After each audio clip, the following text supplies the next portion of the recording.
সম্পর্ক হয়তো অনেক হয়, কিন্তু বন্ধুর চেয়ে বড় সম্পর্ক আর কি হয়।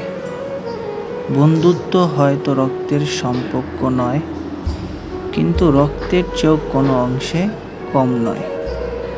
বন্ধুত্ব মানে একে অন্যের ভালোবাসা, হাজারো অভিমান থাকলেও দিন শেষে একসাথে পথ চলা। বন্ধুত্ব মানে নো থ্যাঙ্কস, নো সরি, সব ভুল একমাত্র দড়ি। বন্ধুত্ব মানে অহেতুক পাগলামি আর সীমাহীন ভালোবাসা। দিন শেষে তোর আমার বন্ধুত্বটাই সবচেয়ে দামি।